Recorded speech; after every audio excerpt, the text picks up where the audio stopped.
श्री स्वामी समर्थ मैत्रिणींनो, लग्नात मुलीला संसार सट रुखवतामध्ये नेहमी दिलेला जातो. पण काही वस्तू देण्याची पद्धत आजही पाहायला मिळते. मुलगी सासरी निघालेली असताना काही गोष्टी तिला चुकूनही दिल्या जात नाहीत, कारण त्याच्या मागे पण एक शास्त्र आहे.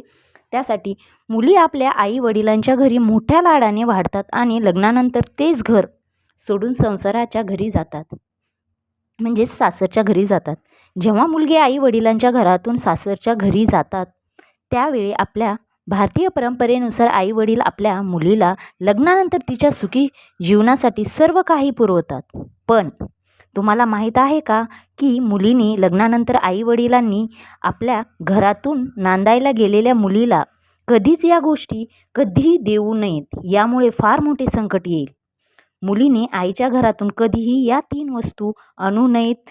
यामुळे घरात फार मोठे संकट येईल. जर तुम्हाला माहीत नसेल तर तुमच्यासाठी हे जाणून घेणे खूप महत्त्वाचे आहे. कारण अनेक वेळा आपण आपल्या मुलींना अशा अनेक गोष्टी आनंदाने देत असतो जे देणे अशुभ मानले जाते, परंतु आपल्या नकळत काही गोष्टी आपण देतो आणि काही ना काही तिच्या संसारामध्ये अडचणी येतात. त्याला कारण याच गोष्टी असतात. धर्मानुसार, शास्त्रानुसार आणि अनेक नीतीनुसार मुलीच्या लग्नात चुकीच्या गोष्टी केल्या जातात. त्यामुळे तिच्या कुटुंबात अशांतता असते. मुलीच्या लग्नावरही कधीकधी त्याचा परिणाम होतो. शेवटी अशा कोणत्या गोष्टी आहेत ज्या मुलीने लग्नानंतर आई वडिलांच्या घरून कधीही घेऊन जाऊ नयेत, याची माहिती आपण या व्हिडिओमध्ये पाहणार आहोत. तर हा व्हिडिओ शेवटपर्यंत स्किप न करता पहा.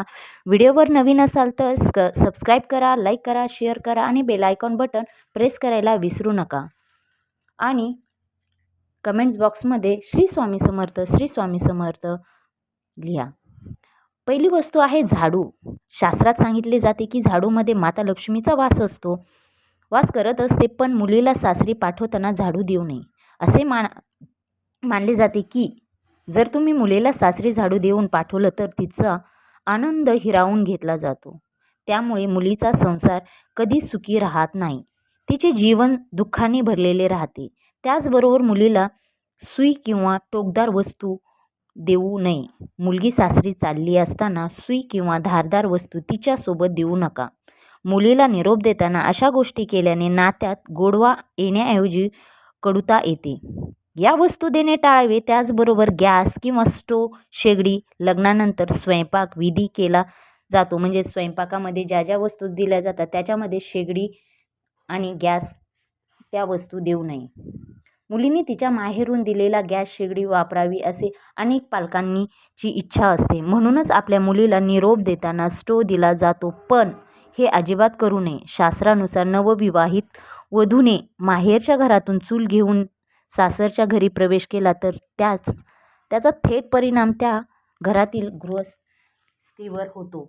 त्यामुळे गॅसची शेगडी देण्याऐवजी स्वयंपाकातील कोणत्याही दुसऱ्या ज्या वस्तू आहेत, पाकघराशी संबंधित इतर कोणत्याही वस्तू असतील तर त्या तुम्ही देऊ शकता. परंतु गॅस आणि शेगडी हे अग्नीशी संबंधित आहेत. अग्नी म्हणजे आग. त्याचबरोबर मीठ. तिसरी गोष्ट आहे मीठ. मिठाचे काम असते जीवनात खारटपणा आणण्यासाठी. जेव्हा मुलगी लग्नानंतर आईच्या घरचे मीठ घेऊन जाऊ नये. त्यामुळे संबंध बिघडू शकतात, खारटपणा येऊ शकतो. त्याचबरोबर लोणचे लग्नानंतर माहेरी मुली येतात, मला लोणचे दे असं वगैरे म्हणतात. पण लग्नानंतर बासरीच्या मुलींना निरोप देताना त्यांचे पालक त्यांना त्यांचे आवडते लोणचे पाठवतात. परंतु ही अशी गोष्ट आहे की ती द्यायला नाही पाहिजे. धार्मिकदृष्ट्या वाईट आणि चुकीचे मानले जाते. असे म्हणतात की लोणचे जसे आंबट असते त्याच प्रकारे ते पती पत्नीचे नाते बिघडवतात. त्यामुळे आंबटपणा देखील निर्माण होतो. कधीकधी हा आंबटपणा इतका खोल जातो की पती किंवा पत्नीपैकी दोघांचे संबंध जे आहेत ते पूर्णपणे बिघडून जाते. त्यामुळे काळजी करून आपण या काही गोष्टी आहेत त्या आपण आपल्या मुलीला द्यायच्या नाही. खूप आपली माया असते, ते सर्व काही असते, पण प्रत्येक गोष्टीमध्ये काही शास्त्र असतं. त्याचबरोबर तवा हा कुटुंबाच्या समृद्धी आणि नशिबाशी संबंधित असतो. त्यामुळे तो मुलीला देणे योग्य नाही असे काही वास्तुशास्त्र तज्ज्ञांचे मत आहे. तव्यामध्ये माता अन्नपूर्णा आणि माता लक्ष्मी यांचे स्वरूप असते. असं मानलं जातं तवा हे उष्णतेचे प्रतीक आहे आणि ते सासरच्या घरात वधूसाठी अडचणी निर्माण करू शकते. त्यामुळे ते थेट भेट म्हणून देणे टाळले जाते. ते मुलीला देऊ नये, शुभ मानत नाही. त्याचबरोबर चाळणी, मुलगी सासरी निघालेली असताना तिला पिठाची चाळणी देखील देऊ नये असे म्हणतात. संक्रांतीच्या दिवशी आई आपल्या मुलीला काहीतरी गिफ्ट करते, तेव्हा त्यात बऱ्याच काही गोष्टी समावेश असतो. चाळणी देखील त्यापैकी एक. मात्र चाळणी भेट देणे योग्य मानले जात नाही. मुलीला पिठाची चाळणी दिल्याने सुखी जीवनात अडचणी येऊ लागतात असे मानले जाते. की या काही आपल्या वस्तू आहेत, जेव्हा मुलीचा लग्न होतं त्याच्यानंतर ती यायला जायला लागते, तेव्हा काही काही गोष्टी आई आपल्या मुलीला देतात. ठीक आहे, तुम्ही कोणत्याही वस्तू द्या, परंतु अशा काही वस्तू आहेत, तवा आहे, मीठ आहे, लोणचे आहे, या गोष्टी ज्या आहेत, या तुम्ही झाडू आहे, धारदार वस्तू आहेत, आपण चांगल्या आपल्याकडे आहे बाबा जास्त म्हणून अशा प्रकारे आपण आपल्या मुलीला देत असतो. परंतु या गोष्टींचा परिणाम आपल्या मुलीच्या संसारात होतो. सुखी संसार चांगला चाललेला असतो. तिच्या संसारात कुठून नाही कुठून अडचणी येतात. पण त्या काय येतात तर हे धर्मानुसार आपल्या शास्त्रानुसार काही लोकांनी अगोदर सांगितलेले आले. तुम्ही पाहू शकता की नाही ही गोष्ट नाही द्यायची बाबा, असं होतं तसं होतं. ते शास्त्र आहे आणि खरं आहे. त्यामुळे आपण आपल्या मुलीला काही वस्तू देताना विचार करून या वस्तू द्या, जेणेकरून आपल्या मुलीचा संसार तुटू नये, खराब होऊ नये, काही अडचणी येऊ नये. अशा या गोष्टी आहेत. त्याच्यामुळे खूप अडचणी येतात. काहींना मृत्यूशी झुंज द्यावी लागते. अशा काही वस्तू आहेत त्या आपल्याला कळत नाहीत का झालं का नाही, परंतु हे शास्त्र आहे.